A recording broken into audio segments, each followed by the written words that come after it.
ஊர்ல ஒரு ஊர் தலைவர் இருக்கிறாரு. அந்த ஊர்ல உள்ள ஒருத்தனே அவர் மேல ஒரு வழக்கு போடுறான். அது என்னன்னா, தெருவுல இருக்கிற அவனோட பசுவ ஊர் தலைவரோட எருது கொன்னுருச்சு. அதுக்கு என்னோட பசுவுக்கான நஷ்ட ஈடு நீங்க தாங்க அப்படின்னு சொல்லி கேட்குறான். அதுக்கு ஊர் தலைவர் சொல்றாரு, எருது ஒரு விலங்கு. சட்டப்படி விலங்குகளோட செயலுக்கு யாரும் பொறுப்பு கிடையாது. பதில் சொல்லவும் முடியாதுன்னு சொல்லிடுறாரு. அதுக்கு ஊர்க்காரர் சொல்றான், இல்ல இல்ல, நான் தப்பா சொல்லிட்டேன். என்னோட எருது தான் உங்களோட பசுவை கொன்னுருச்சு. இப்போ என்ன சொல்றீங்க அப்படின்னு சொல்லி கேட்குறான்.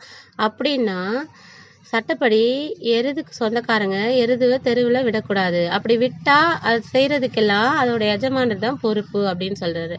அப்போ அப்படின்னா நீங்க தான் என் பசுவுக்கு நஷ்டஈடு தரணும் அப்படின்னு சொல்லி ஊர்க்காரன் கேட்குறான்.